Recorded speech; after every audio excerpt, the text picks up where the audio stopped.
Le salon parallèle a lieu à Ciné Expo depuis une dizaine d'années. C'est un salon qui propose des techniques de bien-être, de soins alternatifs. Alors, le premier thème du salon, c'est le bien-être. Par définition, ça veut dire comment faire pour être bien.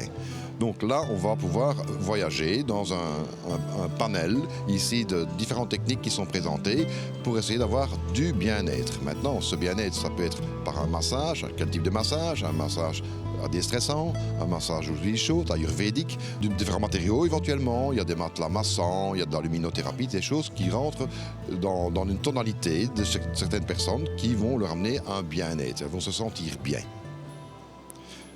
Le deuxième thème, on va parler de médecine douce. Là, il y a le mot médecine évidemment, mais douce, c'est-à-dire qu'il n'y a pas d'agressivité dans ce qu'on va utiliser comme apport au corps humain pour se soigner. Donc on va parler ici de plantes essentiellement. Il y aura différents thèmes comme l'aromathérapie et la phytothérapie.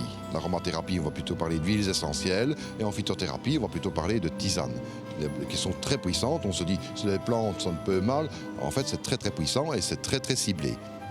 Le troisième thème, c'est l'ésotérisme. L'ésotérisme, c'est le savoir, les connaissances, mais qui sont apprises dans le secret. Donc ça veut dire qu'officiellement, on n'en parle pas. Et on trouve ça notamment dans beaucoup de littérature. Il y a un tas de livres que l'on peut trouver où on va découvrir certains secrets, entre guillemets, qui vont permettre d'apprendre des choses qui existent et qu'on utilise, mais parfois sans le savoir. Donc on va en prendre conscience.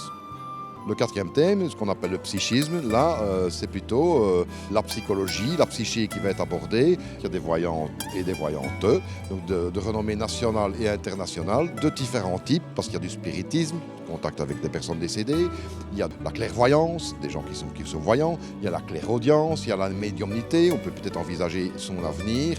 Donc là, on va utiliser plutôt la psyché pour se sentir mieux.